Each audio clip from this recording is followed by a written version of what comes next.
and welcome to the update. I'm Michelle Stevenson. Well, some mixed messages from the US around new steel and aluminium tariffs. The US president had promised the PM to give great consideration to Australia on the 25% levy, but a new proclamation has accused the government of breaking its word on reining in aluminium exports. It was not immediately clear which verbal undertaking the administration was accusing us of breaking. For now, though, Donald Trump is standing firm. It's 25% without exceptions or exemptions. And that's all countries, no matter where it comes from, all countries. If made in the United States, however, United States of America, there is no tariff, is zero.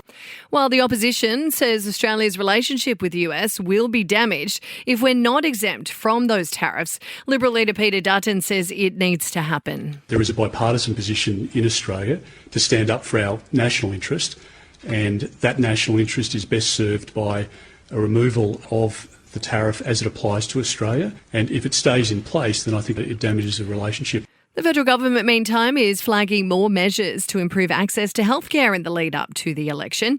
GPs believe financial incentives for doctors should be extended to allow more Aussies under 35 to access bulk billed appointments. The measure could cost the Commonwealth up to $560 million a year.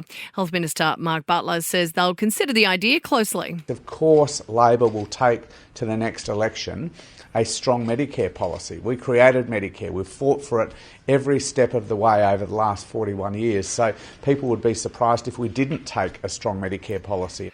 Queensland's Premier has been quick to shut down talk of a tourist tax to fund the Brisbane Olympics. Some tourism experts argue a $10 bed tax would help the government raise as much as $1 billion for the 2032 event.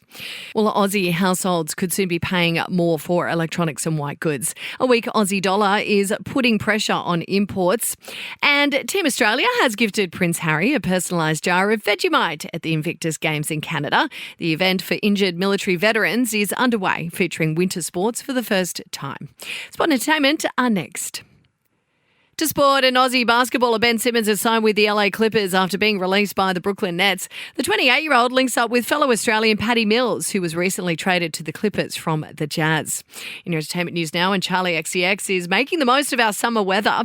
The star taking time out from her packed Laneway Festival schedule to enjoy a dip with friends in Byron Bay. Now, Taylor Swift has jetted out of New Orleans following her boyfriend's Super Bowl loss. The singer was heading to Nashville, where she recently moved full-time to be closer to Travis Kelce. And it is official. Yesterday's Super Bowl was the most watched ever. 126 million people tuning in to see the Philadelphia Eagles demolish the Kansas City Chiefs. That's the latest from the Nova Podcast News team. We'll have another episode of The Update for you tomorrow. I'm Michelle Stevenson.